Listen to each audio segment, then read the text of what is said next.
está muito feliz de receber a Prisca, o Stone, o Edmilson Pereira, que que eu acabei de saber que são um casal. Você conhece um e outro, e aí você, né? Então, é um casal de poetas, a gente pode dizer que hoje vai ser uma poesia, literatura de casal, né? Vai ser assim. A gente não confessa sempre as coisas. Vai ser terapia de casal. A gente nunca fez. Agradecer ao Nuno, a Malar Margens, a parceria, a Amanda, Vital, os dois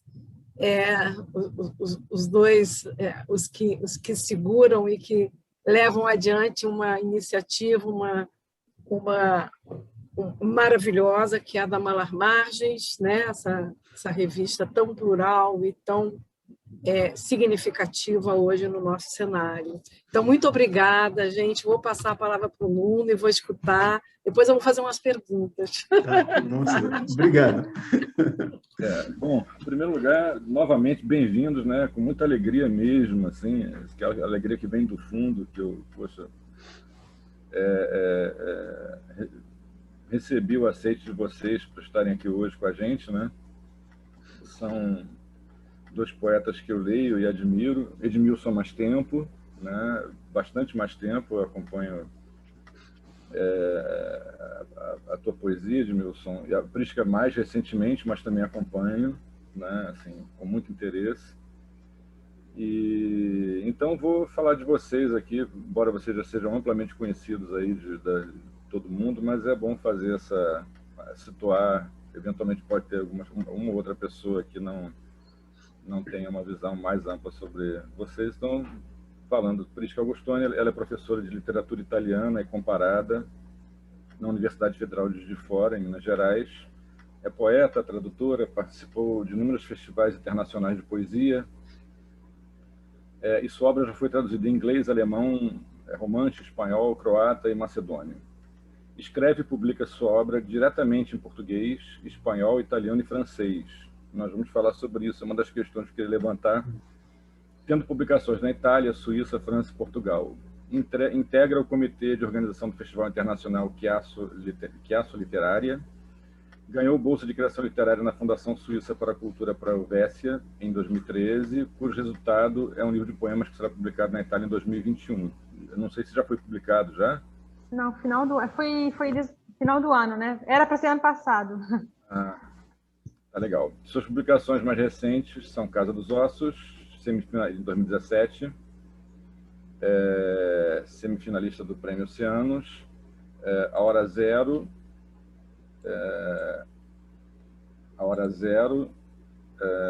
na Itália, em 2020, O Mundo Mutilado, A Hora Zero aí. E O Mundo Mutilado pela Macondo, né? O Mundo Mutilado. Pela Quelônio. Pela Quelônio, isso, eu confundo ele, acho que é o pela Quelônio. Não tem problema, não. Agora recentemente. E o Edmilson, ele é graduado em Letras pela Universidade Federal de Juiz de Fora, onde fez também um mestrado em Literatura Portuguesa em Ciência da Religião, doutorado em Comunicação e Cultura pela Universidade Federal do Rio de Janeiro e pós-doutorado em Literatura Comparada pela Universidade de Zurique. É professor titular da FJF, recebeu em 1988 o primeiro prêmio no Concurso Nacional de Literatura da editora FMG, na categoria Poesia. Venceu também o Concurso Nacional de Poesia Helena Collodi, da Secretaria de Cultura do Paraná, em 1998, e o Concurso Nacional de Literatura da Academia Mineira de Letras, em 2004. Além de poesia, escreve livros infantis, diversos estudos sobre cultura popular brasileira, sobre o que quero perguntar algumas coisas também. E seus livros vão de Dormundo, que é de 1985, até a antologia Poesia a Mais, que abrange o período de 1985-2019, passando por diversos livros, tem muitos livros publicados, todos ótimos, como o livro de Falas, de 87, Água de Campena, de 98, Homeless, de 2010, Helva, de 2015, Guelra, de 2016, e Quase, que foi finalista do Prêmio Jabuti, a 60ª edição, né? Ele é de 2017, foi finalista do Jabuti em 2018. Então, feita essa apresentação, eu queria fazer uma primeira levantar uma primeira pergunta para você, Prisca. E assim, eu queria que assim, a cada pergunta que a gente fizesse, você, após a resposta, falasse 3 poemas para a gente, assim, a sua escolha, talvez que tenha a ver com a questão levantada ou não, assim, é totalmente livre, né?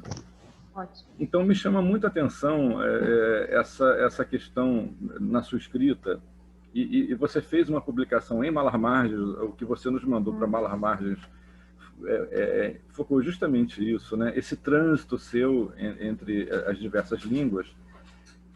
E para mim, e analisando ali, comparando os poemas que você transcria, né? Você não traduz, você transcria os poemas a mudanças, né? A alterações. Você não é uma tradução ipsilíteris, né? Ela tem mudanças que você apropriada, que é desses idiomas, você vai recriando um poema, né? A partir daquele tema central.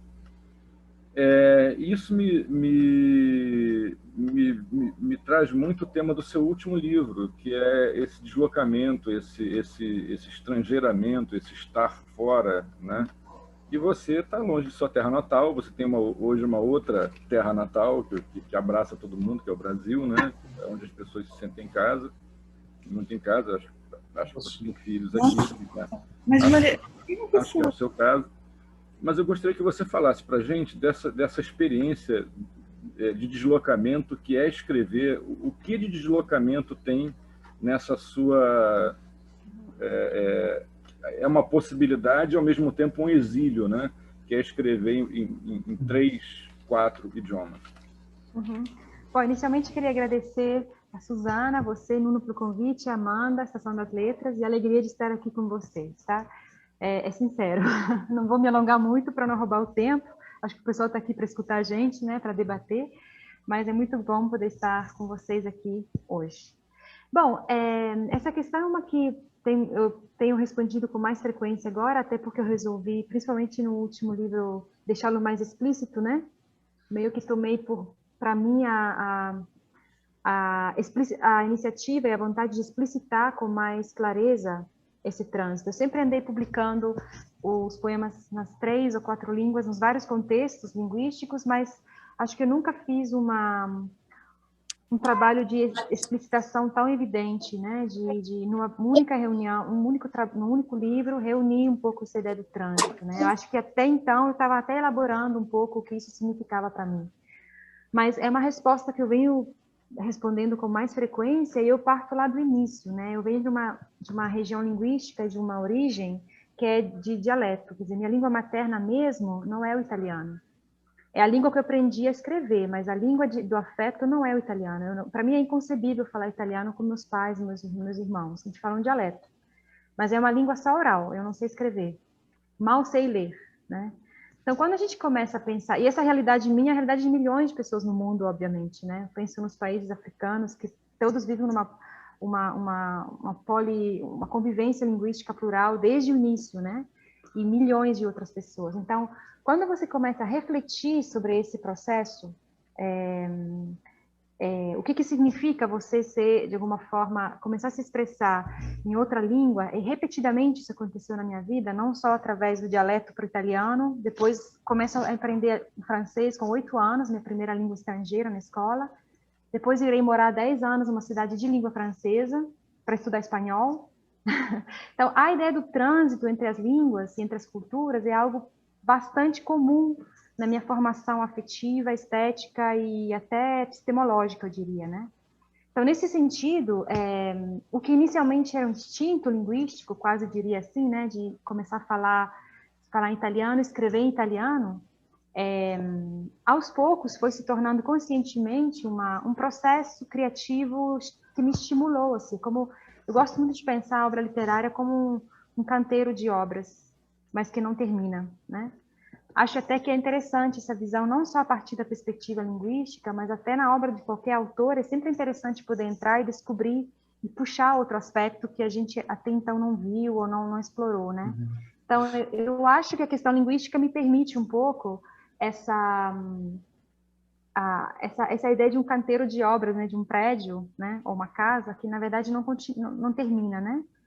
E aí, nesse sentido, que a vontade de escrever nas outras línguas, ela foi, de novo, mais instintiva. Ela não foi um ato raciocinado, agora vou, né? Mas, hoje, olhando para trás, tentando responder essa pergunta, eu percebo que há ali uma necessidade de um ato comunicativo inicial que se dá já na minha própria formação, né?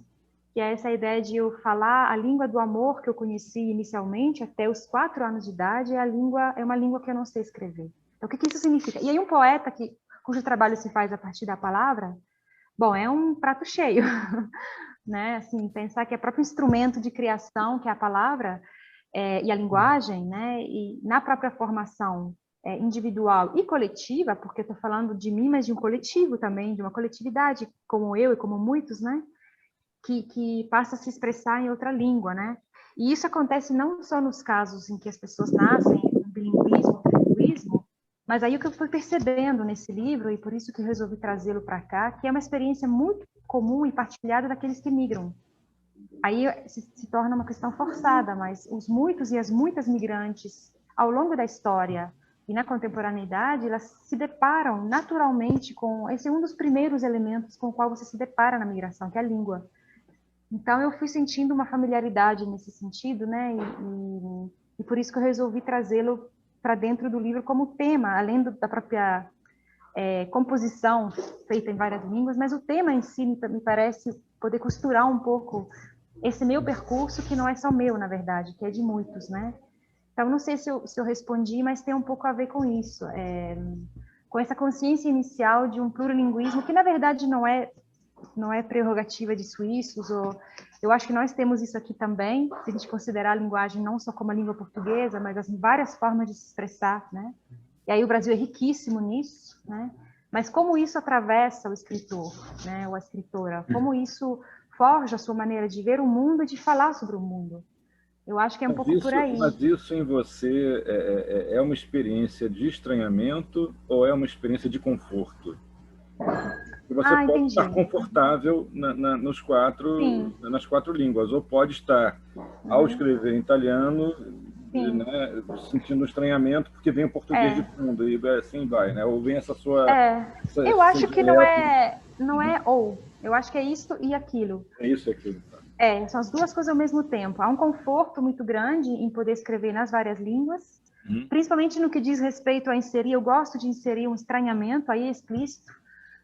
Às vezes, quando eu escrevo em italiano, por exemplo, tendo a inserir determinados aspectos que eu aprendi, e com a poesia brasileira, e com a sonoridade, por exemplo, do português, faço questão, mas esquecer que vai causar um estranhamento lá, né? Então, é intencional. Por outro lado, há um estranhamento também na minha própria forma de escrever, sem dúvida. Não é confortável sempre, mas é uma casa ampliada. Eu não posso dizer que uma casa ampliada seja ruim. Então, é um pouco os dois lados, né? Assim, eu, por exemplo, na questão prática, e aí eu vou parar para não estender demais, mas eu sempre falo até com as amigas que eu tenho na Suíça ou na Itália, que às vezes, quando a coisa fica muito apertada lá por alguma razão, eu sempre tenho outra língua e outro mundo. Isso é maravilhoso. É maravilhoso, quer dizer, quando às vezes as coisas começam a ficar complicadas ou tem umas tendências que às vezes você sente que você não... Bom, eu sempre tenho uma outra alternativa. E isso realmente é uma coisa espetacular, né? Mas não é... Mas ao mesmo tempo você nunca se é encaixada assim você não é poeta italiana tout court, porque você não mora. Você não é brasileira tout court, porque você é estrangeira. Então tem esse lado na questão prática. Eu me sinto muito bem nesses lugares não definíveis, sim. Eu acho até que é meu lugar. Mas não é pacífico e não é bélico. Eu acho que é um pouco por ali, né?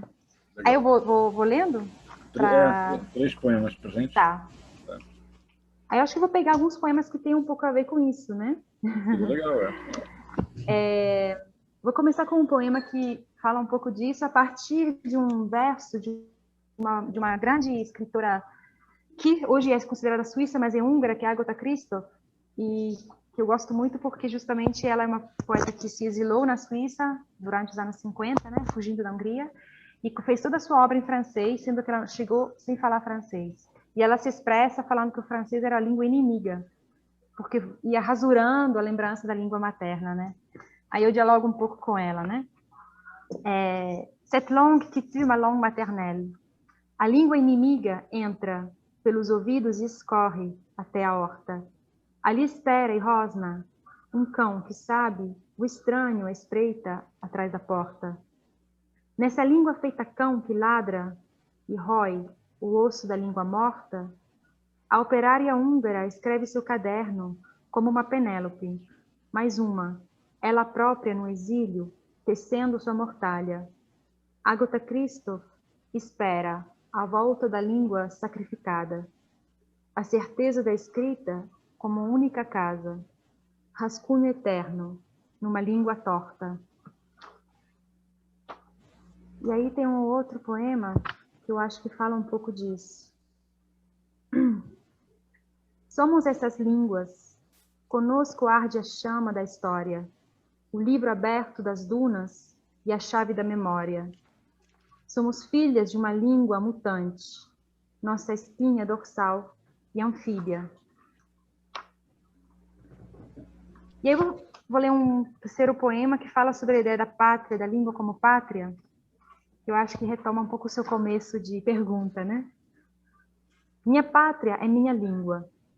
Essa pátria fantasma, essa pátria ausente, essa pátria futura, essa pátria farrapo, essa pátria aterro, essa pátria talho, essa pátria derrame, essa pátria estrume, essa pátria canto, essa pátria crânio, essa pátria exílio, essa pátria abrigo, essa pátria estouro, essa pátria tiro, essa pátria horta, essa pátria treme, essa pátria estertor, essa pátria cobertor, essa pátria motor, essa pátria capuz, essa pátria sem luz, essa pátria seio, essa pátria sem freio, essa pátria fúria, essa pátria nunca, essa pátria lábio, essa pátria falo, essa pátria gozo, essa pátria grávida, essa pátria mátria. Não é ou, é eu, né? Muito bom. Queria perguntar, Edmilson, vamos lá? Estamos aqui. Você a tua poesia, ela tem essa relação complexa com a tradição, né? Do meu ponto de vista, do que eu leio, né? Assim, da minha leitura, eu sempre vejo essa relação complexa com a tradição, que talvez seja a única forma da gente se relacionar com a tradição, que é uma relação também que ela é ambígua, porque ela implica em amor, né? E implica em horror, porque a tradição carrega uma série de desbastes da história, né? Os vários silenciamentos, enfim, em todas aquelas vozes que nós amamos estão implicados centenas, milhares de silenciamentos. Queria que se você pudesse falar sobre isso, sobre como é que é de fato, se é isso mesmo ou não, você aprofundar um pouco essa questão da relação da sua poesia com a tradição. Bom, Nuno, eu vou seguir aqui a recomendação da senhora da casa. Agradeço rapidamente a Suzana, a você, ao pessoal da estação, a Amanda, a Camila, pela oportunidade desse encontro. E passo já os nossos comentários para a gente aproveitar um pouquinho do tempo. Acho que, quando eu trabalho com as questões poéticas, a minha lógica de pensamento vai sempre muito nessa direção que a Prisca já apontou. Eu nunca trabalho muito com a lógica das excludências, ou das exclusões, né? Isso ou aquilo, mas sempre isso e aquilo. No que diz respeito à memória, não é muito diferente. Não é muito diferente. E aqui eu faço um recorte grande, eu passo a ter uma noção mais evidente dessas representações da memória, justamente quando eu começo o meu curso de graduação, lá em 83, e a gente tinha, na época, um curso de letras bastante amplificado, com disciplinas que vinham da área da literatura, mas também da história, sociologia, antropologia. E o tema da memória era muito discutido por alguns cursos que nós fazíamos da relação entre história da arte e literatura. E um dos conceitos que se discutiu em relação à memória era exatamente esse aspecto que predomina muito no mundo ocidental, da memória como um grande repositório de atos, bons ou maus, né, dignos ou indignos, mas que consolida um certo terreno, a partir do qual a gente pensa o presente e pensa o futuro. Nessa percepção, então, a memória se constitui muito com essa ideia de algo que vai, com o passar do tempo, se tornando, por ser modelo, algo imóvel, ou de pouca mobilidade, né? Ou de pouca mobilidade.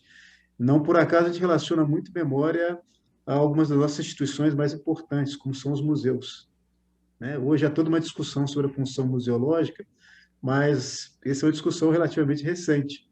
Para muitas pessoas, a ideia de museu ainda é o lugar das coisas antigas, das coisas que são modelo, das coisas que são referência. Então, até em termos de senso comum, mas também para algumas áreas da criação artística, a memória acaba sendo esse grande muro, né, sobre o qual nós nos equilibramos e em cima do qual nós nos sentimos seguros, porque o modelo está dado, o modelo está proposto. O Eliot trabalha bastante bem esse conceito naquele ensaio que muita gente conhece, né? Criação literária e talento individual. Pois bem, na medida que eu avanço depois com estudos que saem um pouco da área de letras, e começo boa parte dos meus trabalhos de pesquisa de campo, eu tenho que lidar com culturas populares. Então, por isso que eu não desvinculo muito a minha criação poética do mundo popular. Então, eu tenho que enveredar por outros campos de análise da questão da memória e vou me deparar com uma série de autores não brasileiros, não ocidentais, que vão apresentar para a memória uma perspectiva bastante diferente dessa do reservatório que se mobiliza. Tá? E aí, ontem, até conversando com o professor Davi Pessoa, da UERJ, a gente abordava exatamente esse mesmo assunto. E eu lembrava para ele que um autor-chave para mim, para mudar essa relação com a memória, foi o historiador nigeriano Chinua Achebe. Eu trabalho muito com os textos de Chinua Achebe. E ele diz algo bastante complexo sobre a questão da memória, mas que se pode resumir basicamente nisso, né? A memória ela é uma construção dialética, então ela tem uma mobilidade inerente a ela, cuja uma das partes é a fixidez, mas que corresponde paulatinamente a uma outra parte que é a mudança.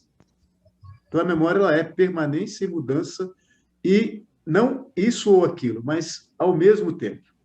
Então isso vem então do campo das culturas africanas, sobretudo, né? Você pensar a memória como permanência e transformação. Algo que faz a gente pensar lá naquela lógica do soneto camoniano, né? A única mudança que se tem, a única certeza que se tem da mudança é a própria mudança. Então, essa dinâmica é que vem orientando, então, a minha criação poética, a princípio, instintivamente, e aí, depois do final dos anos 80, de maneira mais sistemática e consciente. E pensar a memória como esse jogo duplo de permanência e transformação significa você nunca pensar a memória como lugar do conforto, ou como experiência do conforto. Pelo contrário, é uma experiência de atritos, de arestas, de confrontação. Lidar com a memória é muito mais uma experiência de instabilidade do que certeza, tá? Do que certeza. Então, isso, de algum modo, por exemplo, quando eu tenho que tratar com as memórias das culturas chamadas ancestrais, eu divirjo, às vezes, de alguns outros autores que vão ver nessas memórias um repositório de modelo que você pode utilizar no mundo contemporâneo, né? Eu vou a essas memórias um pouco com uma percepção que tem lá o Johann Huizinga, quando ele analisa o outono da Idade Média, né? Ele comenta algo que seria mais ou menos o seguinte, né? O que nós buscamos no passado é geralmente a raiz do futuro. Eu não busco o passado pelo passado em si. Eu busco por aquilo que eu posso encontrar e que vai me permitir reconstruir alguns outros aspectos, né? E hoje, não por acaso, vendo um post do Achille Mbembe, que está envolvido lá com uma questão muito interessante hoje, né, entre os países africanos e alguns países da Europa, que é a devolução de acervos, né, que foram fruto do saque europeu na África, e agora alguns desses acervos estão sendo devolvidos. E ele comentava como é interessante que, ao receber algumas críticas de alguns companheiros que diziam: mas você está negociando com o opressor, você está deixando de seguir o exemplo do Sheikh Anta Diop, do Sankara. Aí o Achille Mbembe responde: claro, você esqueceu que foi o pensamento deles, né? Então, portanto, a memória está lá, essa referência do passado, você tem uma contemporaneidade nova. É preciso construir ferramentas novas em condições que há 50 anos atrás não existiam. Então, não que você esqueça desses pensadores, mas diante de uma situação contextual diferente, inclusive outros parceiros e parceiras de diálogo você vai encontrar. Então, é o que ele comentava. Você tem, por exemplo, hoje, nessa construção da devolução desses acervos, parcerias com empresas europeias que você sequer imaginaria 20 anos atrás. Foram empresas do saque, e hoje são empresas que reconhecem o quê? Justamente a necessidade de recompor um campo democrático da memória e que vai permitir o retorno dessas obras aos contextos de origem. Então, isso faz com que, só resumindo, né, esse meu trabalho com a criação poética a partir da memória seja um trabalho sem fim.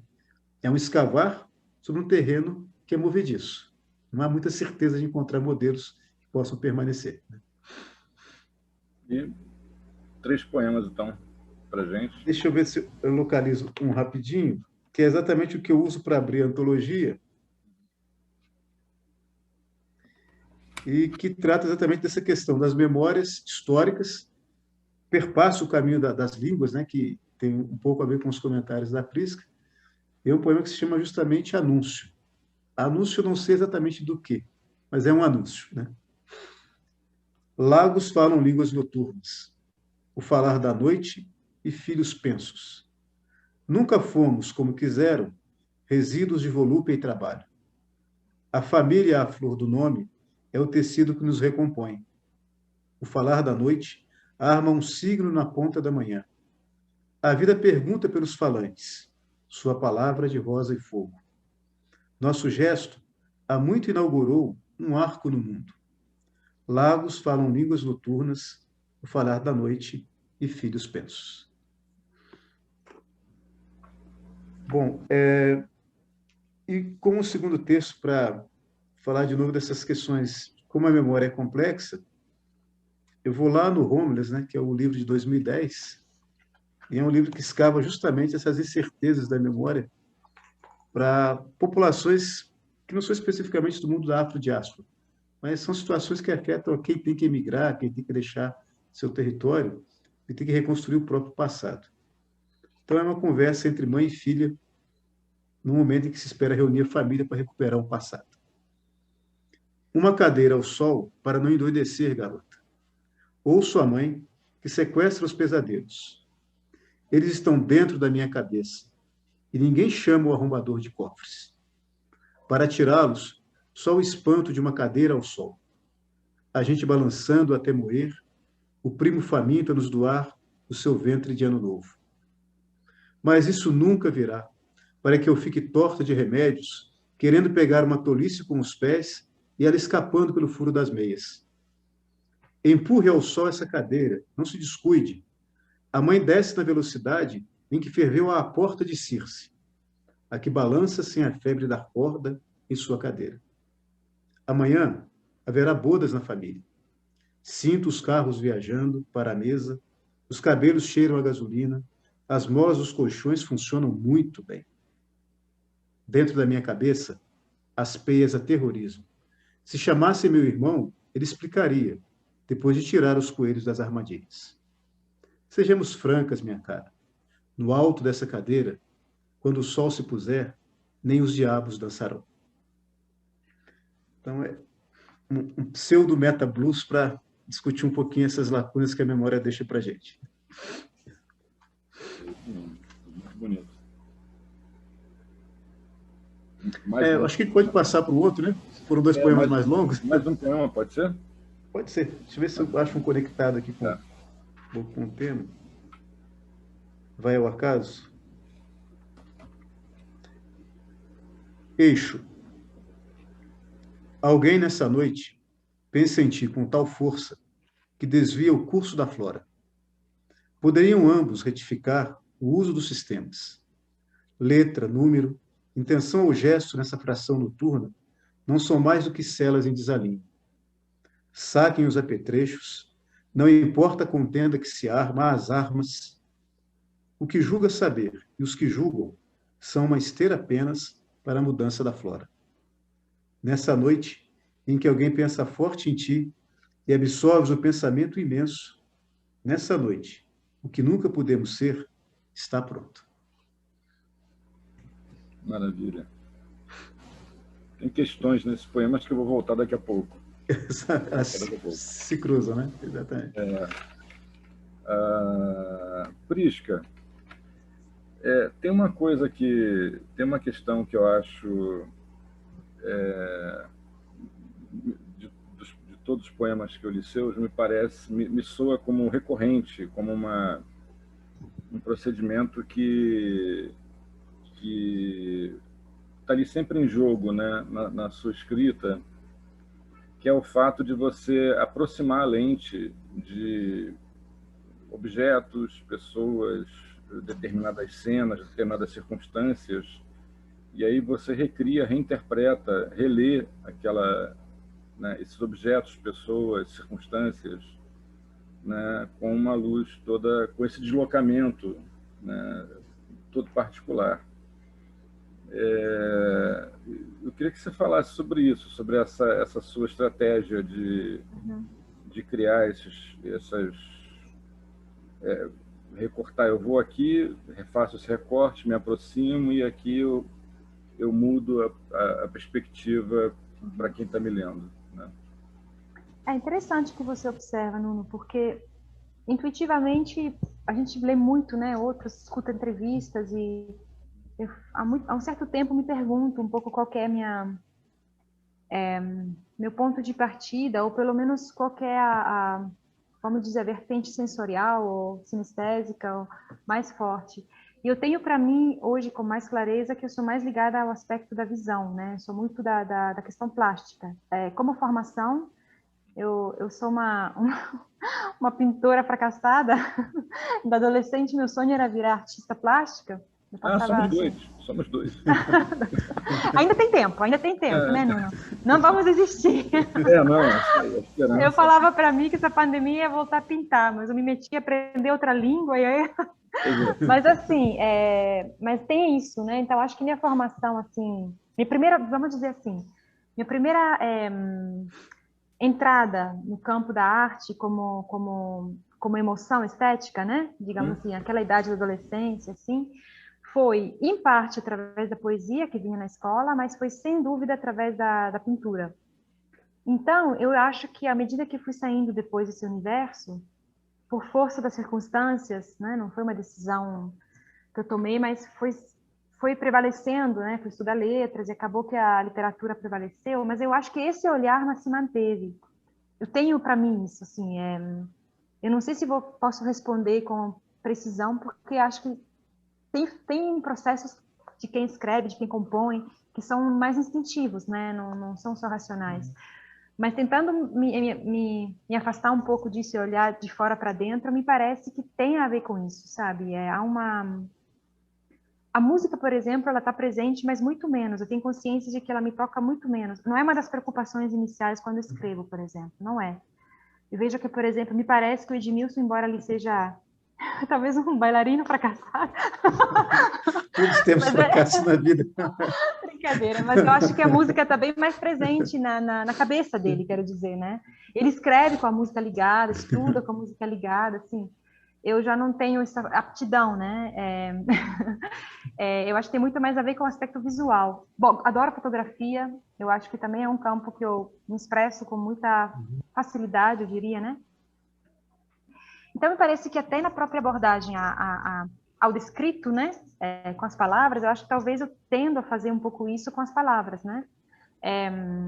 E aí sim, a ideia do deslocamento vem um pouco, não tanto com a questão das línguas, mas os registros, os signos, né, que a gente domina, que são linguísticos, mas culturais, né? Então, por exemplo, para mim isso que você comenta é muito claro, mas aí foi voluntário, no livro Animal Extremo, que, na verdade, eu escrevi todinho ele em francês, a origem dele em francês, depois eu fui traduzindo, transcriando em português, mas eu tinha clara consciência de que o universo que eu queria introduzir na poesia brasileira aqui era o universo daquele sujeito que se encontra num prédio sozinho numa cidade como Genebra, onde eu morei, ou Paris, multicultural.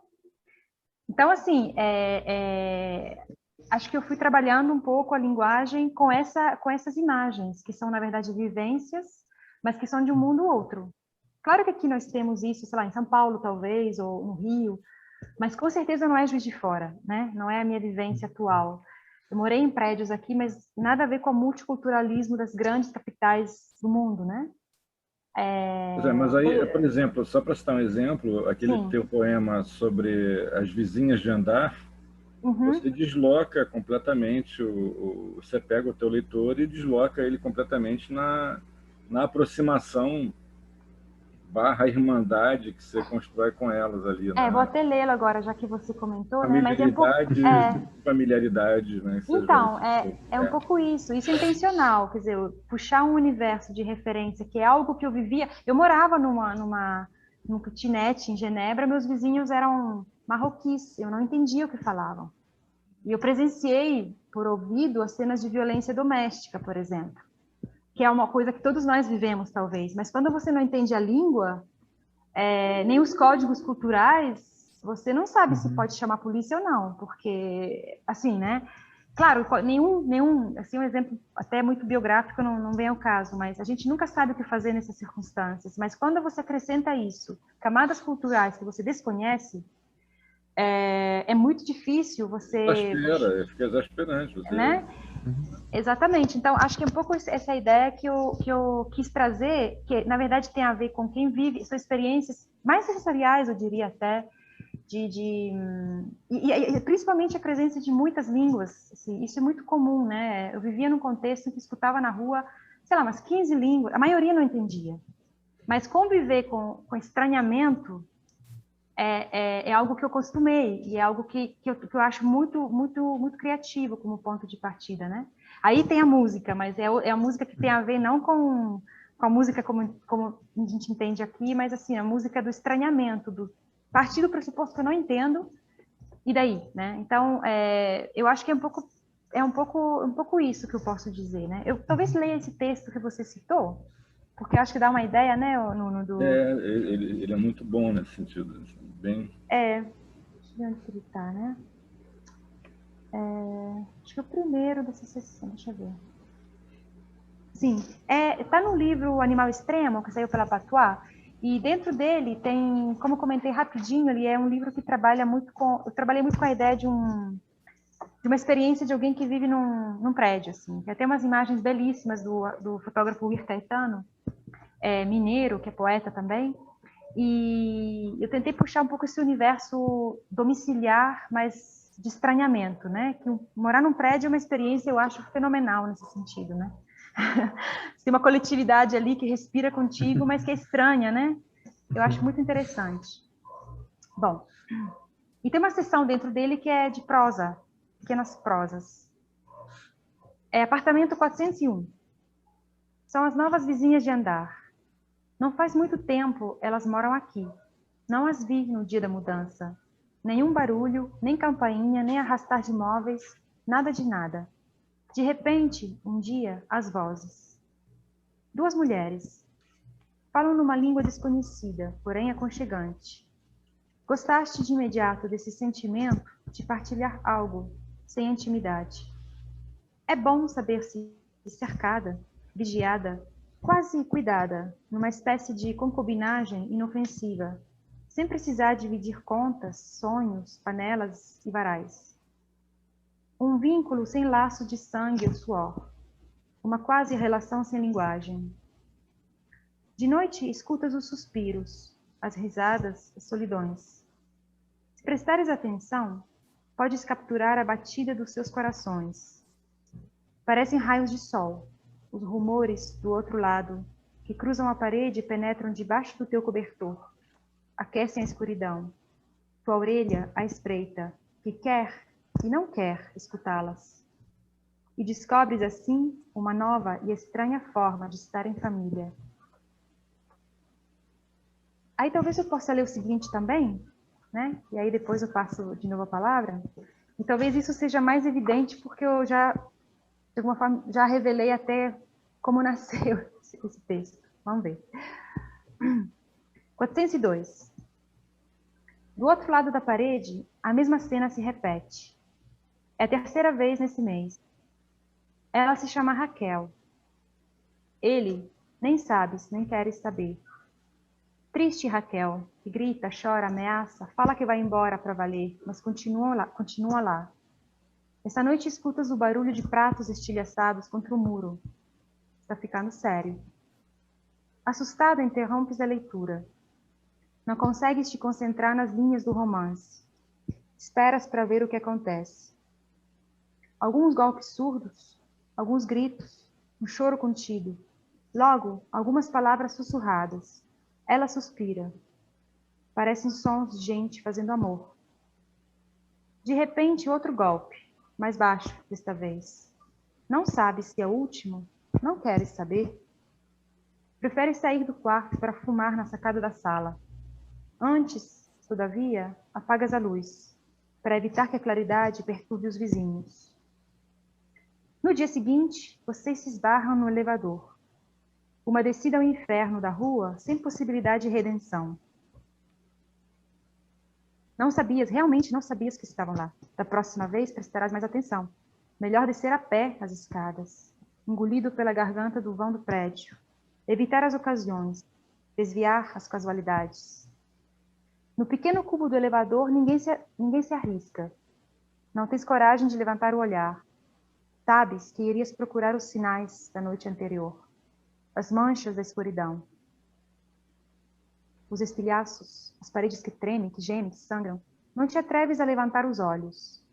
Irias destrinchar os vestígios de um estranho jogo abafado, atrás de camadas de gesso, tijolos maciços e a fina textura do papel de parede.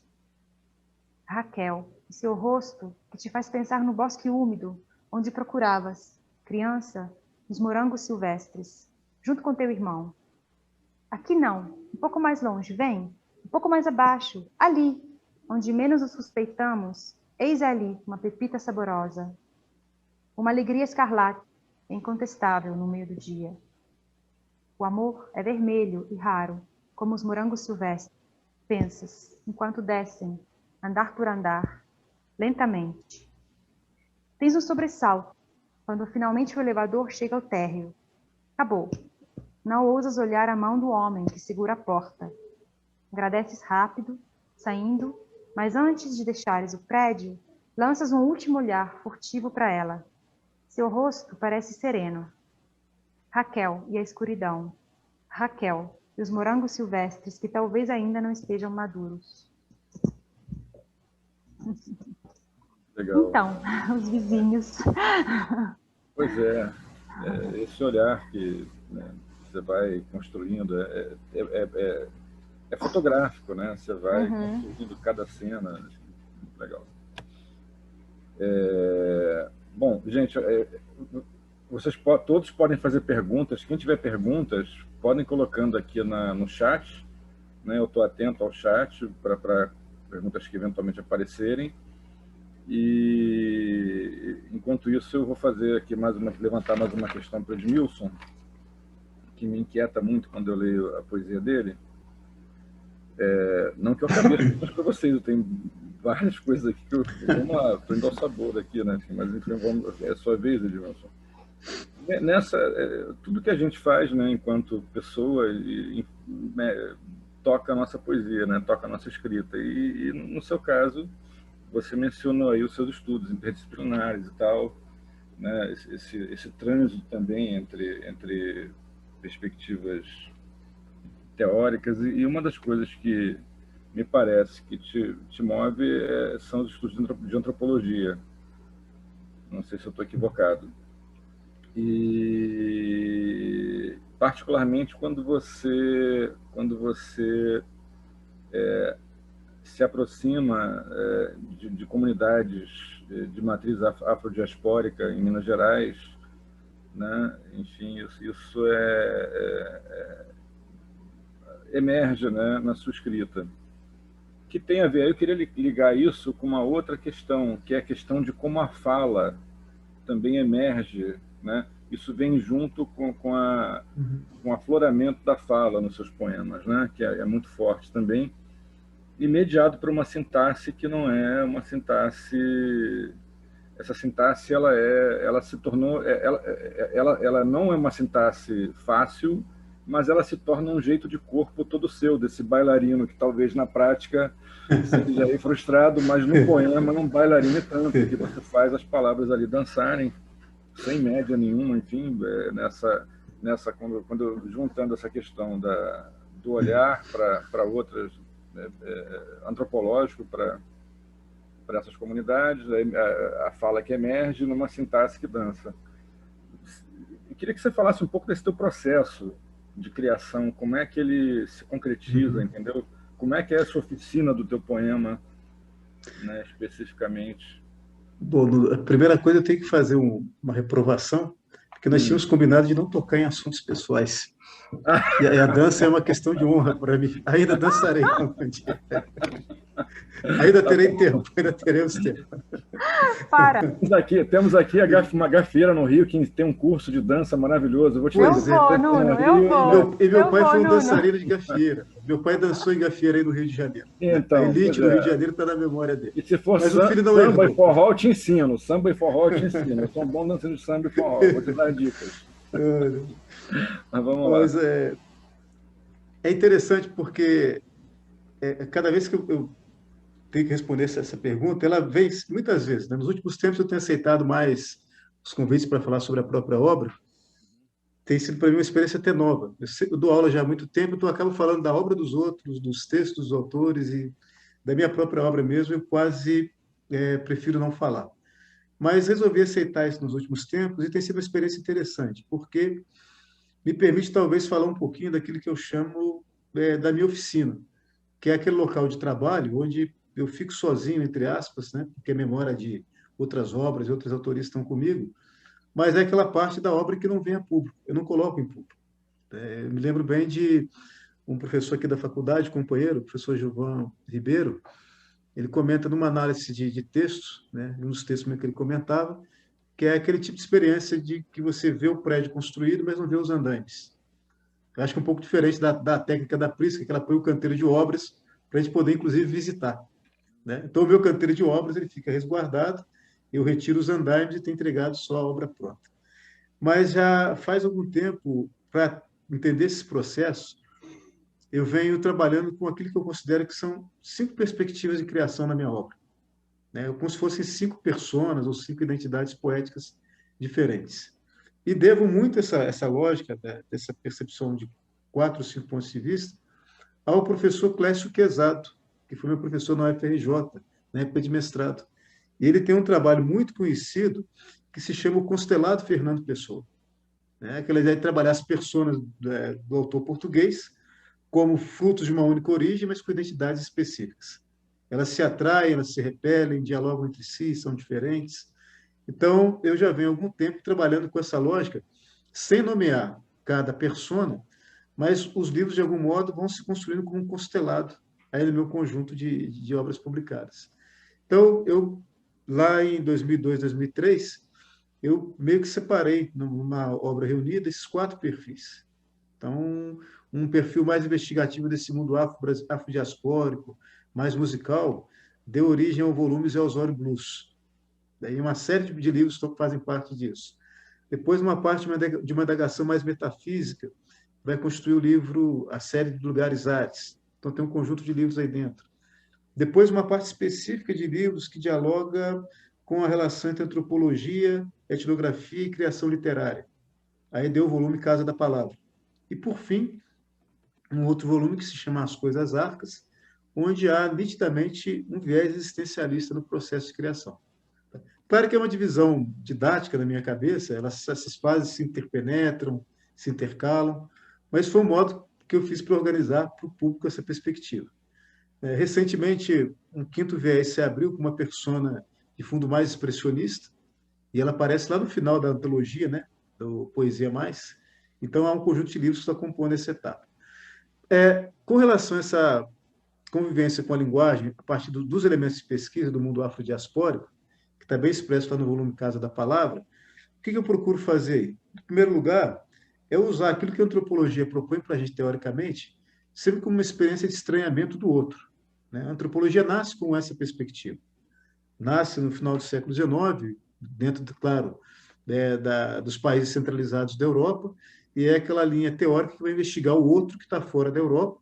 Né? Em determinado momento, a antropologia se alia muito aos processos de colonização, dá inclusive um sustentáculo teórico para ações terríveis, né, que o colonialismo vai empreender, mas, como qualquer ciência, ao longo do tempo, a antropologia tem suas mudanças de caminhos. Né? Linhas teóricas divergem, faz uma crítica, uma autocrítica, e você acaba tendo hoje, né, que é a linha da perspectiva que eu sigo mais, que é a chamada antropologia interpretativa, que é aquela que vai, antes de mais nada, deslocar o antropólogo do seu lugar das teorias pré-estabelecidas para tentar construir em campo o seu próprio material teórico. E nisso, né, implica-se numa profunda convivência com o chamado outro, até que você se entenda também como outro nessa ambiência com a qual você toma contato. Tá? E ajuntei um pouco essa perspectiva com o território que eu tinha. Geralmente você faria a pesquisa antropológica num território muito estranho ao seu. E eu fui para um território que é muito próximo de mim, que é o interior das Minas Gerais, e aí vem um dado interessante, né? Quando você tem uma linhagem nova na antropologia, em que o território de investigação é o seu próprio território. E você vai descobrir o quanto que esse território é extremamente diferente daquilo que você pensava, né? Você começa a colocar por terra uma série de informações do senso comum, né? Ou, como diz um sociólogo francês, o Marc Auger, a partir da década de 80, o interessante é ser um etnógrafo no metrô, não mais um país distante, fora de si. Então, esse meu mergulho antropológico foi numa cultura que pretensamente é a minha.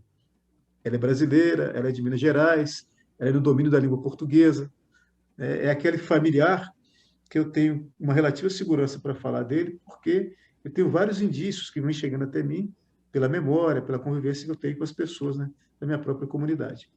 E qual não é, né, o espanto, qual não é o espanto quando você percebe que você é um outro numa cultura que é outra também. Você estranha na sua própria cultura. Daí o meu livro de 2010, que é o Homeless. Eu me vejo como um estrangeiro num território que pretensamente é o meu. E aí eu não penso só na situação do sujeito afrodiaspórico, é do sujeito contemporâneo, de modo geral. Transcende a questão do grupo étnico, transcende. E aí, nesse instante, né, tentar criar uma perspectiva poética a partir dessa experiência, eu tenho pensado que essa experiência poética só pode ser uma experiência de desenraizamento, né, uma experiência de profundo estranhamento dos fatos, mas também da própria linguagem que nomeia esses fatos. A linguagem ela não pode ser, né, um decifrador de uma realidade que cotidianamente escapa aos meus olhos. Eu me lembro aí de um exemplo concreto de pesquisa de campo. Eu sinto muito isso em 88, quando eu visito uma comunidade negra do interior de Minas, e aí os meus dados anteriores me davam toda a certeza de que, sendo negro numa comunidade negra, eu estava em casa. E qual não foi a minha sensação de profunda tristeza quando foi uma das piores noites da minha vida. Eu estava numa comunidade familiar negra, eu era literalmente um estrangeiro. Não tinha nada a ver com eles, não tinha nada a ver comigo. Não tinha nada a ver. A vontade que eu tinha era deixar o lugar e nunca mais voltar. Dessa primeira experiência até hoje, são quase 3 décadas de convivência. E eu ainda sou um estranho para eles. Eu ainda me sinto um estranho, embora decifre muitos dos códigos. Então, a poética que nasce dessa vertente, né, que está lá nesse volume do Casa da Palavra, ela sempre faz uso da palavra como um elemento que não vai nomear o mundo para reconhecê-lo. Mas a palavra sendo estranhamento, o mundo que ela nomeia é sempre um mundo estrangeiro. Então, é aquela ideia de que, existencialmente, você é sempre um sujeito da busca. Você olha para um ancestral, mas o ancestral não te representa de maneira plena e absoluta. Você tem que construir com ele canais de diálogo. Você olha para um canto, você olha para uma narrativa, aparentemente pode parecer sua, mas ela não é. Você tem que negociar, conviver, criar vínculos, né, de uma nova relação. E aí eu tenho alguns poemas dessa sequência. Eu vou ler só para você falar alguns poemas que materializassem isso aí para gente. É um pouco isso, né? Um deles, que é mais ou menos um referencial dessa expectativa, ele se chama Na Casa da Palavra. Na Casa da Palavra, os homens que falam poeira, cadê sua miséria, comentam o motivo de falarem poeira, cadê sua miséria. Poeira, cadê sua miséria não é só poeira, cadê sua miséria, mas o ovo de outras coisas. Os homens que falam poeira, cadê sua miséria, se vestem de poeira, cadê sua miséria. Eles se conhecem desde o ó do mundo, pela música que poeira, cadê sua miséria faz deles. O modo de falar poeira, cadê sua miséria, deixa a língua no sal. Os homens que falam poeira, cadê sua miséria, treinam de usá-la e nunca repetem o que disseram no camaleão, poeira, cadê sua miséria. Então, a língua que é um grande instrumento de mais vivência da dificuldade da correlação de vidas do que do reconhecimento imediato, né? E depois, um outro texto que vai nessa mesma linhagem, e eu gosto de lê-lo sempre em homenagem ao meu compadre Yacir Anderson Freitas, porque, segundo ele, é um poema para dar nó na língua, né? Mas é fruto dessa dificuldade de reconhecimento da pretensa familiaridade. O poema se chama O no Jardim do Seu Biano. O árvore glabro monta lição de ossos. Quando a negra pássaro pousa, é varanda. Na presença deles, o menino sabe o peão, mas nunca o sapato que o faz parar. Árvore verbe, nigra pássaro, sobre o peão e o menino rodador. Se o pássaro negro bandeia, o árvore varanda com vento só. O menino peão descobre o terreiro vazio, a morte nele, e o carro medonho a caiar de fogo. E a morte em guarda, escatum-gandém, arredonda a voz da morte mor. E o menino enfermo, na avó lembrança do pássaro glabro, em árvore negra, escapole a carniça da morte mor. E sabendo sua graça, continua, menino, o que vai à festa maior. Bom, e assim diz que a gente tem que colocar glossário no final do poema, mas eu fico torcendo para a música ajudar um pouquinho a ter alguma simpatia. A música ajuda. Fala mais um para a gente. Fala mais um. Bom, para fechar essa sequência, só um minutinho aqui. O bruxo, idade zero. Calendário do clã, o velho reza e cabelo, seleto como os nascidos em esmeraldas, terra de folhes e raros guidões. A casa do velho, o sol entrando nela, nome o que recebo, muda os bens em dias e rinhas sobre o mar. Qual lamparina do sangue, o incêndio das cãs revela ao velho. Mina nova de costela, suado caule e do rosário vassaule. O aprender o velho, demudo em reta sabedoria. O calendário, como pensando, o velho argila e flor. Em sua casa, seleto com as palavras, o velho dos guidões. Então, é um pouco daquela experiência da sintaxe que, nessa vertente, né, ela é literalmente uma proposta contínua de estranhamento da língua. Se há algum sentido a deduzir-se aqui, ele é pura especulação estética, né? Pura especulação estética. Bom, cara, muito bom. Dá para conversar 2 horas só sobre esse poema aí. Tem umas sequências que... Desdobrar as camadas, enfim. Exato, né? Um exercício maravilhoso isso. Há muita metapoética deles, né? Porque, só para fechar, um dado interessante, né?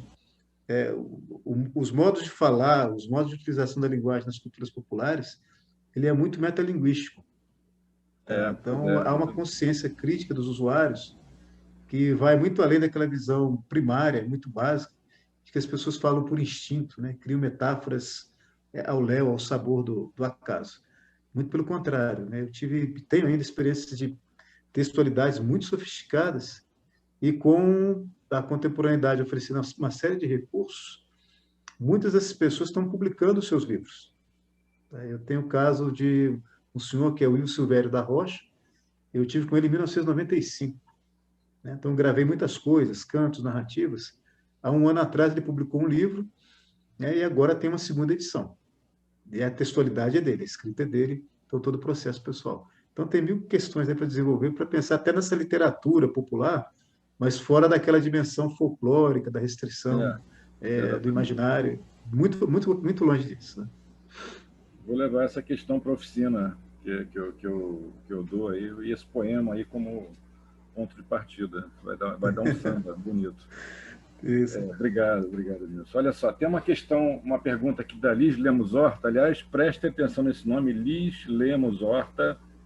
É uma poeta que ainda não tem livro publicado, mas vocês vão ouvir falar muito dela, viu? Ela tem poemas maravilhosos. Bom. E em breve aí vocês vão ouvir falar muito. Então, a Liz Lemos Horta pergunta o seguinte, que era uma coisa que eu tinha aqui uma pergunta nessa direção, mas aí eu vou colocar dela que, enfim. Gostaria de perguntar para a Prisca sobre traduzir os próprios poemas para outro idioma.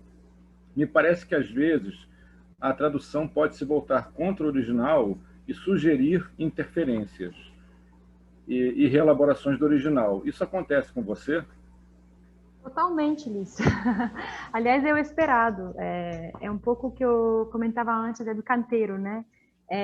No começo, quando eu comecei a trabalhar com autotradução, eu tinha mais preocupação com a fidelidade, né? Ser fiel à tradução, mas fui percebendo naturalmente que se já na poesia, se já traduzindo outro, é muito difícil, porque o conceito de fidelidade na tradução é muito lábil, assim, fiel ao quê? A gente vai ser fiel ao ritmo, ao sentido, é toda uma questão de negociação constante, né? Entre o texto de partida, você como mediador e o universo de chegada, né?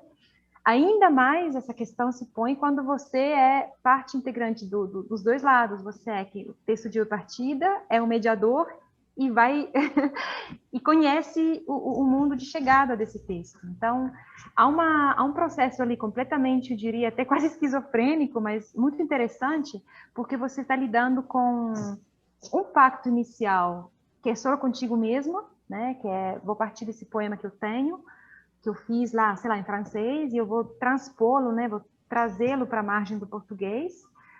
Mas eu, particularmente, trabalho muito mais com a ideia que está nesse poema do que com o poema como um sistema de palavras que funciona assim como está, né? Às vezes, a tradução mais próxima do original cabe. A maioria das vezes é um ponto de partida que vai me obrigar a uma interferência. E porque, às vezes, na língua de chegada, assim, sei lá, em português, não funciona, e porque, às vezes, intervêm influências sonoras, associações mentais, interferências intertextuais com outros poetas da tradição brasileira que eu conheço, que no francês não vinham. Então, todo um processo ali que eu faço questão de deixar livre, né? Que intervém. Isso acaba condicionando também, às vezes, os ritmos. Eu costumo brincar aqui em casa, o Edmilson sabe, e ele mesmo, às vezes, me cobra bonariamente, que meu ateliê é um caos. Porque, às vezes, eu estou mexendo com, sei lá, um projeto, um livro, sei lá, em português, mas, ao mesmo tempo, estou com alguma coisa em francês andando, ao mesmo tempo, estou transpondo o que eu já fiz para o italiano. Então, às vezes, eu sento de manhã e digo, agora eu vou fazer o quê? Né? Então, é meio caótico. É uma questão que também, em algum momento, me bloqueou um pouco. Assim, há períodos que, sei lá, por exemplo, em italiano, há muitos anos eu não publicava, desde 2013, assim, né, na Itália, né? Mas eu fui trabalhando. Então, de repente, vem assim, como se fosse um fluxo, né? Saiu um livro ano passado, vai sair um esse ano, fruto da bolsa, tem outro livrinho que vai sair também na plaquete, tem outro pronto, mas não é que eu escrevo muito, é que vem fazendo nesse processo meio caótico, triangular, eu diria, e às vezes, por exemplo, agora estou trabalhando com, sei lá, alguns poemas a partir de artes plásticas, né, em português, mas eu já estou pensando que em italiano daria um jogo interessante. Então, assim, é uma mente sempre um pouco dividida, né?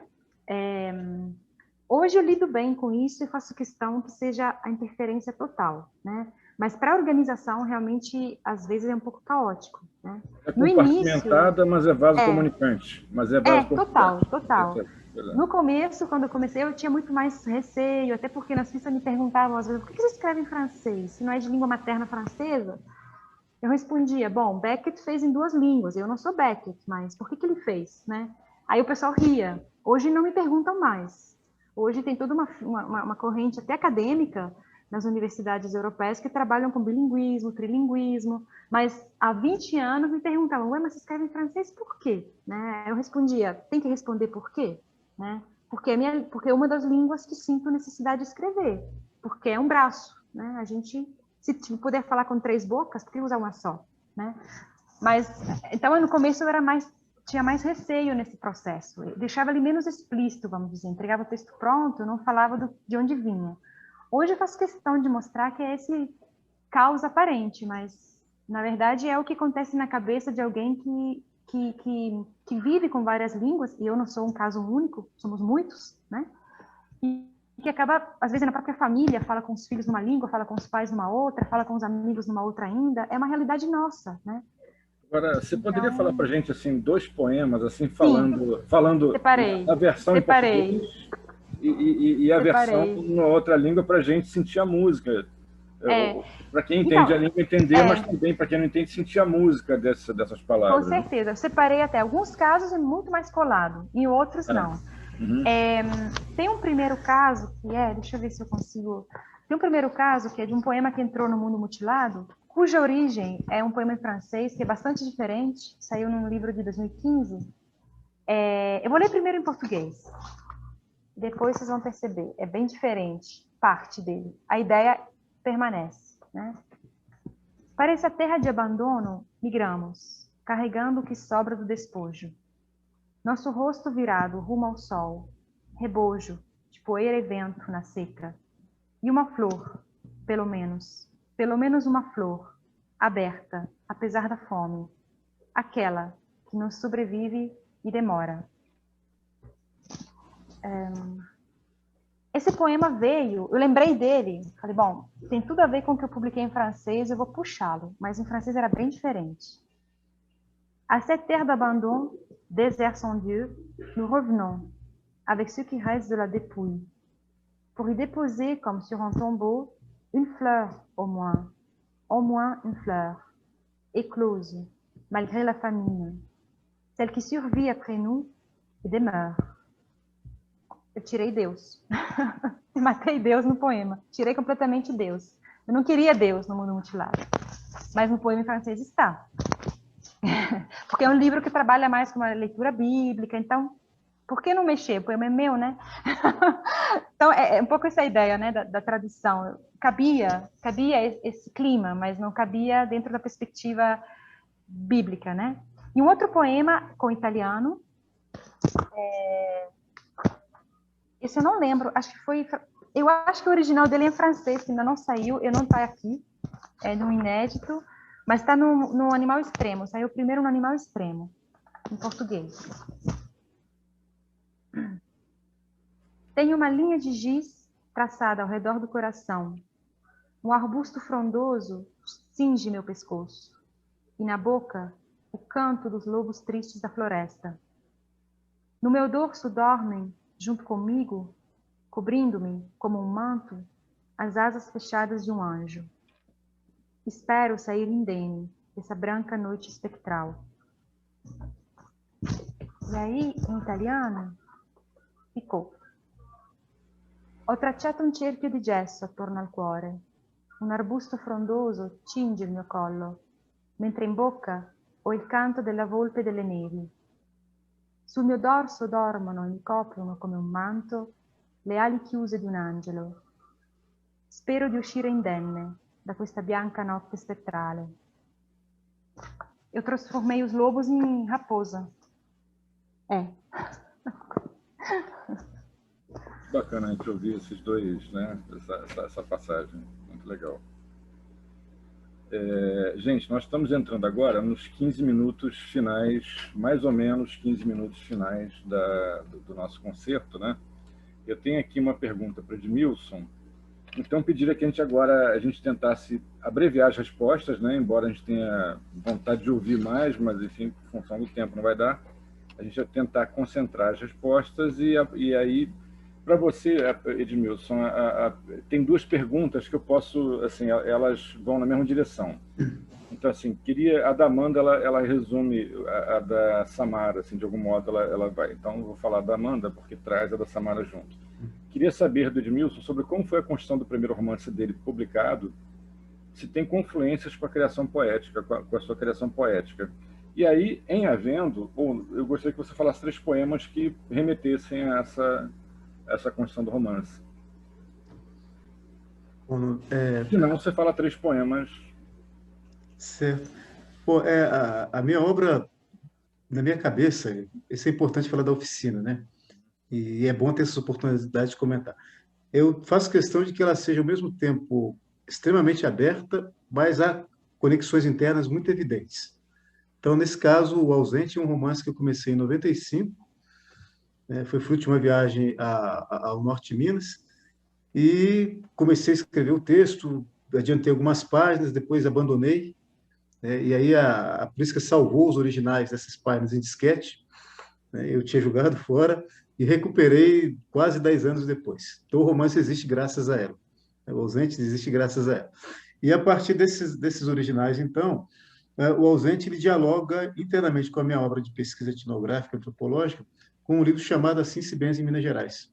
É um livro sobre questões rituais, mas, por se tratar de ficção, o aspecto ficcional me permitiu construir um personagem que é às avessas da realidade que eu contactei. É a história de um rezador, e na tradição concreta, quem recebe o dom da cura prossegue. Pode até questionar, achar que é um fardo, mas dá seguimento a essa herança. No caso do romance por ser uma ficção, o personagem ele é profundamente antirreligioso. Então, ele vai recusar essa herança recebida, e no seu conflito com a tradição é que vem uma série de especulações filosóficas sobre o território que ele habita, os indivíduos que são seus pares de convivência, as funções da linguagem.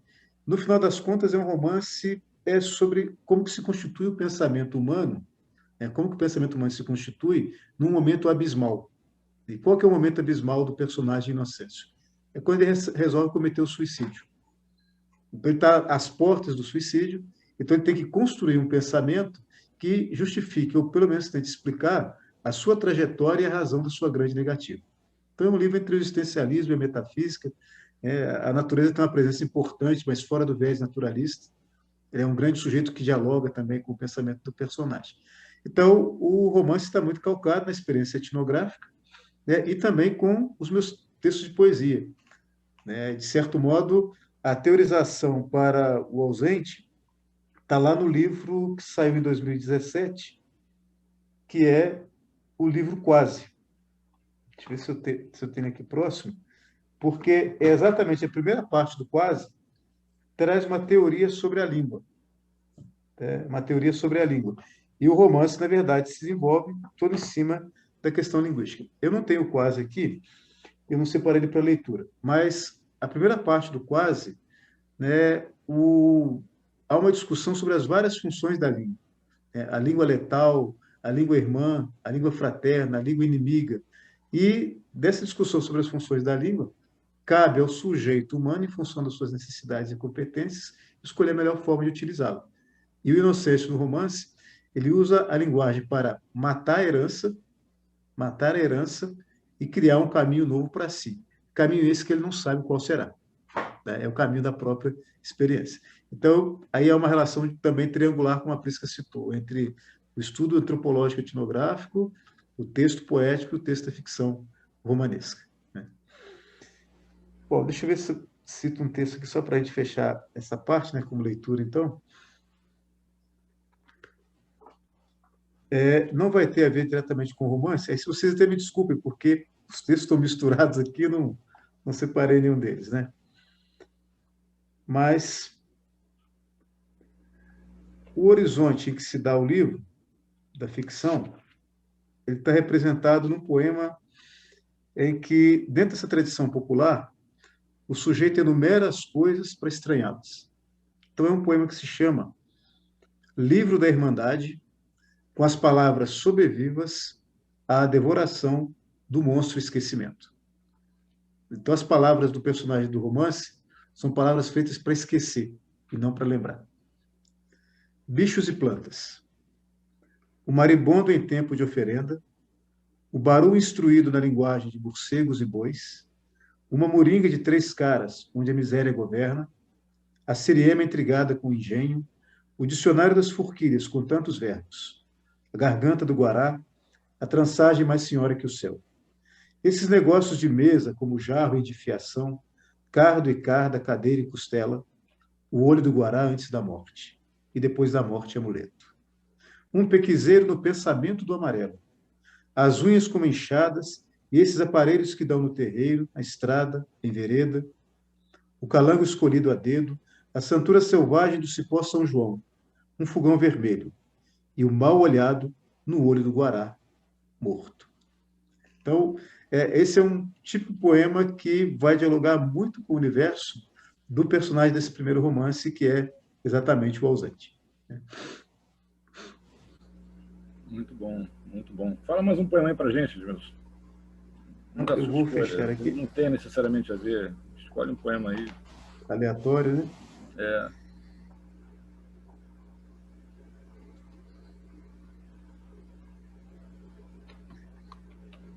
Roda Viva. Um carro atravessa o pátio aos golpes.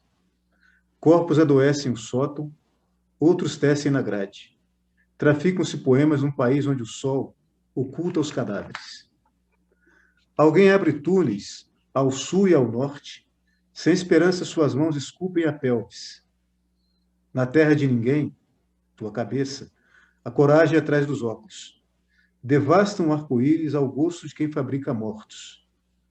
Há um sinal na testa de quem não contesta. Os atentos estão mudos. Um mesmo sol alenta o riso contra as sombras do passado, o futuro. A memória traça o rastro a que tudo se reduz. Vertigem. O azul turva o fogo de quando éramos humanos. Carnaval. Não importa o país que habitas, a matéria escura sob o peito rege como um vigia o mundo.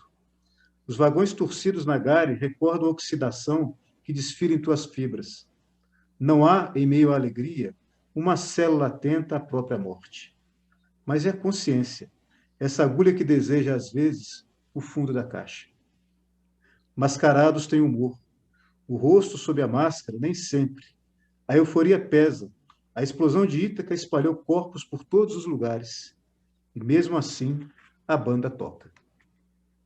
O país que adoece seus felinos não merece figurar no mapa. Nascidos para conter o sopro que passa, a vida os impede de aceitar o que a torna tão breve.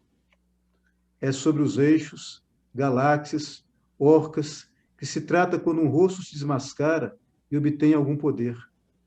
Por que não aprender deles o que crava em nós o alvo dos seres findos? Povos pulsam. Apesar das grades e seus nomes saqueados, têm menos sede, se movimentam sob as barbas. Um país que adoece, mata suas árvores, não merece senão afogar-se em seus coldres. O que esperar de quem tropeça nos calcanhares? Os vagões do país oxidado arrastam o monstro pela gare escura. Quem pode, embarca a qualquer hora. Mas não há viagem, onde um homem justo não se demora no velório de seus sonhos. Carnaval. Os gêmeos fogem à estrela da manhã. Onde quer que habites, o mundo não é a nave que os tiranos lubrificam em dias nacionais. Sábado. O carnaval. O sol. Os arlequins são corpos, grávidos, explosivos. Muito bom. Muito bom. Desloca um pouquinho lá do meio rural e cai para um tempo imprevisível. Ou nem tão imprevisível assim. Não, tem muitas camadas, muitas questões que seus poemas levantam. Tem que ler dissecando. Né? A fala, assim, ouvir o poema nos dá uma dada percepção, mas aí eu sempre sinto falta de né, qualquer poema, de ler também, de ver o texto e ficar... Isso, exato, né? Desentranhando dali as possibilidades. Suzana, você quer fazer alguma pergunta específica para Prisca ou Edmilson, ou eu peço a leitura de mais 3 poemas de cada um? Eu não sei se nós temos perguntas, não temos ainda, do público? Aqui, eu acho que não, deixa eu ver. Não? Eu queria fazer uma pergunta assim, para o Edmilson, e depois para a Prisca, mas numa outra direção. Né? Para o Edmilson seria... porque você também escreve livros infantis, você escreve para crianças, e se você percebe, quer dizer, qual a diferença para você entre um público e outro, quando você cria um poema ou uma história, mas eu penso na poesia mais, que é uma coisa mais difícil, de fazer, tá? E dentro da tua perspectiva, que é tornar também elas íntimas do universo afro, e, né, que é um trabalho que eu admiro muito também, dentro de tudo que eu admiro no teu trabalho, tá? E para a Prisca, acho que depois eu pergunto, ele fala, a Prisca primeiro, não sei como é que eu faço, Nuno, o que eu faço? Deixa logo a pergunta, se você puder deixar logo a pergunta aí, ela, né? Tem um verso seu que é de um poema, eu agora esqueci o título, é que a gente fica com versos na cabeça, eu tenho mania de memorizar versos, né? E você diz o seguinte, né? É preciso puxar o que há debaixo da pele. É um verso seu, que eu acho muito parecido com a sua forma de fazer poesia, né? Então, eu queria que você falasse um pouco sobre isso, porque um pouco, e depois leia-se alguma coisa, mas, assim, nesse sentido, né? O que há debaixo da pele, eu acho muito parecido. Esse poema que você leu agora há pouco, né, do vizinho, não é? É muito isso, né? O que há debaixo da pele é uma coisa que está... o que há debaixo da pele é o que existe em todos nós, em nós e no vizinho, né? E que é muito que um poema, talvez o maior recado de um poema seja esse, é a gente falar do que existe em nós e também no vizinho, né? É isso aí, tá? Então, eu pediria que Edmilson começasse e falasse 3 poemas, né? Essa já vai ser a nossa fala final, e depois Prisca também respondesse e falasse 3 poemas, por favor. Bom, eu vou fazer um voo de pássaro na pergunta da Suzana, porque são perguntas dentro de perguntas com 1000 possibilidades, né? Bom, eu sintetizo brevemente, né? Da minha perspectiva, de escrita, eu nunca diferencio o público infanto-juvenil, infantil, dos leitores adultos. O mesmo trabalho de criação, de investigação que eu tenho, se faz para quaisquer dos possíveis receptores que eu vou ter. Então, nesse sentido, quando os livros são publicados, é claro, eles saem com aquela classificação de faixa etária, até por uma prática das editoras e de orientação pedagógica, que é fruto, né, do uso desses livros depois como material pedagógico nas escolas. Mas, na minha oficina, os textos para esse público mais jovem, eles convivem com as mesmas dificuldades, com os mesmos desafios que eu enfrento para o texto, entre aspas, público adulto. Então, são textos que têm uma elaboração, eu demoro a escrever os textos. Sei que há a eterna divisão, né, na literatura infantil entre ela ser, ao mesmo tempo, entretenimento e pedagógica, e eu tento achar um caminho do meio, de modo que a pedagogia seja alegre, entretenimento, e o entretenimento seja pedagógico. Isso demanda, então, um esforço de uma linguagem que ela tem que ser muito marcada pela criação, pela liberdade de expressão, seguindo a própria dinâmica que é desse público infantil. E que eu aplico também na leitura escrita para o chamado público adulto, né? Não faço uma distinção muito explícita, não. Só tem um pormenor que me angustia muito quando escrevo esse tipo de texto, é que, em geral, quando você escreve para o público adulto, você sabe que esse público também pode ser autor. E, no caso da literatura para jovens e crianças, né, sobretudo para crianças, é aquela condição em que esse público também não escreve para si nem sobre si. Você é sempre aquele adulto que revisita a sua infância e, às vezes, tem um risco muito grande também de escrever a partir de um horizonte temático pré-estabelecido.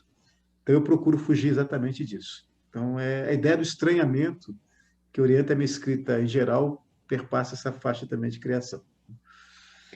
Bom, então eu leio 3 poemas curtos para a gente encerrar, né? Agradecendo vocês uma vez mais pela gentileza. E o primeiro poema se chama Brut. O queixada varou a cerca. O arame ara-lhe o pelo. Armadilha contra os celerados. O queixada arma as presas a foder o tormento. Um tirano, para defender sua prole, cravou na mata o ninho de morte. O queixada vira a raiva pelas arcadas. Se pudesse, perguntaria ao pai de família onde tirou esse áspero que pune além do conflito.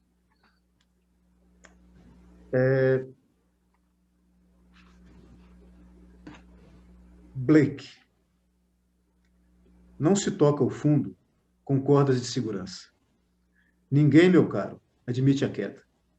Somente o corpo despido de religião e poesia prova essa intempérie. E, para finalizar, humanidade. Esse lugar onde somos não é nosso. Lugar de assinte, porque poucos sobramos ainda. Tiremos a esse lugar sua sigla, sua horta e ossos. Tiremos como tiraram o sentido de nossos corpos. Todo esse lugar sopra o rico asseado instrumento que nos enforca. Esse lugar de trânsito, um centro de desesperos. Tiremos, eu, tu, a coluna dessa máquina. Porque é nosso, e dizem não, não é tua casa. Todo esse lugar sobe à tona, contorna sua própria vida às custas de quem nunca se demora. Agradeço aí a gentileza da escuta. Que Blake é um dos seus poemas que eu mais gosto. Esse Blake é sensacional, esse poema. Adoro ele. Obrigado. Obrigado. Depois a gente volta para agradecer. Estamos na Prisca, então, por favor. Bom, obrigada pela pergunta, Suzana. Na verdade, esse verso acho que pode resumir um pouco o que eu penso, é de escavar, né? O trabalho da escrita, do artista em geral, como aquele que escava debaixo um pouco das aparências, do visível, né? Debaixo de uma noção do idêntico, né? Do mesmo, a gente vai procurar, sabe, né? Da estranheza, do estranhamento, da alteridade, e até no sentido de escavar para achar os nossos monstros mesmo, né? Eu acho que a gente não é uma coisa só, a gente não é politicamente correto, muitas vezes, a gente é muita coisa, né? Somos plurais, então a ideia de puxar o que é debaixo da pele nesse sentido, né? De que nós somos um mosaico de pessoas, né? Nesse mesmo livro há um verso muito, vou até ler, porque é um poema que na verdade é um verso só, que eu gosto muito. Continua a me procurar na multidão que me habita. É um pouco essa ideia de se procurar, né? Assim, a gente é múltiplo e a gente não sabe muito, na verdade, sobre quase nada, na verdade. Essa pandemia acho que está revelando muito isso, né? Então, é um pouco essa ideia de escavar e puxar o que há de baixo, inclusive do conceito que é o feminino, do que é mulher, fala de quê, né? Fala de útero, fala de filho, fala do que quer, na verdade, não somos predefinidos, né? Eu acho, como artistas. É um pouco essa reflexão que eu penso. E para finalizar minha leitura, eu vi que alguém tinha perguntado alguma coisa sobre a paisagem, né? Rapidinho, como a paisagem não tem, né, afeta. Então, aí eu vou ler um poema que acho que responde aos dois, um pouco a Suzana, mas também a ideia da paisagem, porque é um poema que eu trabalho um pouco com a ideia da paisagem, né? Como indagar o que está imóvel? Todo dia olho pela mesma janela e o mesmo lago me entrega uma paisagem cada vez mais distante. O ruído é sempre ausente, incômodo, esse torpor do corpo, meu rosto na curva da sombra, onde luz nenhuma vasculha a angústia. Do outro lado da cortina, há o redemoinho da história. Sabê-lo é aceitar o veredito da insônia. Na manhã seguinte, na face calma do espelho, amanhecemos com o espanto. 2 cisnes imóveis, na orla, deformes, abatidos, com pauladas no crânio. O amor, essa nova forma de naufrágio. E aí, eu vou ler mais um poema que eu escrevi dedicando a uma amiga, uma grande amiga poeta e tradutora, que é Francesca Cricelli, que também vive um pouco nesse deslocamento entre as línguas e entre as culturas. E ela está aprendendo islandês. E a partir dessa experiência que ela partilha comigo, dessa aprendizagem de uma língua totalmente outra, né, com relação às origens neolatinas dela, é que me veio esse poema, né? Ela está aí, não está, a Francesca? Não sei, mas de qualquer forma... Tá aí. Acabou de mandar um recado que vai chorar de emoção. Ai, gente, então é isso. Eu fiquei vermelha. Bom, mas é isso, para você, Francesca, sobre o que você fala do islandês. Implodir a fala, como o prédio que desaba do nada. Ter o estopim da queda, e após a fumaça, fazer das ruínas uma nova casa, catar as palavras remanescentes, hospedar os cacos de línguas mortas, que todavia perduram, como dívida no sangue, e voltam, nesse gesto arcaico, acariciar, a contrapelo, o dorso do dinossauro. E para terminar, fiz uma pequena sequência nesse livro de poemas que eu escrevi em diálogo a partir de alguns pensadores negros, porque no livro tem um pouco essa questão também dos migrantes, né? Os migrantes que chegam nas costas europeias geralmente são migrantes norte-africanos, né? Ou africanos. E aí eu fiz um diálogo com alguns pensadores, e tem um poema que eu queria ler aqui, que eu nunca li, mas acho que é um momento propício, que é um diálogo com Edmilson Pereira. Se chama A Resistência. Né? A xícara como álibi, a mão remexe, nervosa, o café. Você me vê calmo, mas intui, não é? Como ardem em mim as palavras. O incêndio que se alastra corpo adentro. Não cheguei até aqui sozinho. É com os outros, os ausentes. Essa correnteza viva, engrossando no sangue. Então, é isso. Não conheço outro paraíso a não ser essa metade cheia, metade vazia de nós. Aí eu respondo. Sei sim da puta mordida que abocanha tuas beiradas. Risos, pausas, plantas. Teus gestos mais entregues, como antídotos contra a raiva. Tu não cedes, lutas, tigre, nunca solitário, com teu arsenal de palavras. É isso. Lindo, muito lindo. Gente, olha, muito obrigado. Assim, uma alegria sem tamanho, indescritível ter vocês dois juntos aqui. Dois poetas que eu admiro demais. O Edmilson eu leio há mais tempo, a Prisca mais recentemente, mas a admiração é da mesma dimensão. Cada vez maior quanto mais eu leio. Então, foi muito bom ter podido trazer vocês aqui, vocês terem se disponibilizado a estarem juntos aqui com a gente, né, nessas horas aqui, quase 2 horas maravilhosas de uma conversa boa e com muita poesia, né, da melhor. Tá? Muito obrigado à Estação das Letras, né, por esse espaço aí para a gente falar poesia e conversar sobre poesia, enfim, trazer a poesia contemporânea brasileira, né, esse espaço importantíssimo que é o concerto de poesia, que já é muito antigo, assim, já tem, né, consolidado há muitos anos, que agora nós estamos aqui colaborando, né, iniciativa da Suzana, que é uma guerreira nesse campo aí, né, travando essa batalha aí ano após ano, sem descansar também. Então, obrigado a todo mundo que esteve aqui com a gente, acompanhando, assistindo, esse público maravilhoso que esteve aqui, cerca de 30 e poucas pessoas, acompanhando atentamente, e é isso. Obrigado, gente. Um grande beijo para todos. Obrigada, gente. Obrigada, Prisca. Obrigada a todos. Tchau, Edmilson, Prisca, Amanda, todos, gente. todo mundo que eu vejo aí. Ivone, que chegou. Muito, eu estou vendo muita gente, mas não... Enfim. Obrigada a todos pela presença. Obrigada por possibilitar juntar pessoas em lugares diferentes. Que tem a Matilda, que está na Polônia, né? Um beijo, Matilda. Isso. Prisca. Distante lá, Matilda. A Francesca, que está longe. Amanda, que não sei. Amanda, você está em Portugal, Amanda? Estou em Portugal, sim. Então, é muito bom. Beijo em vocês. E o público daqui também. Muito obrigada, tá?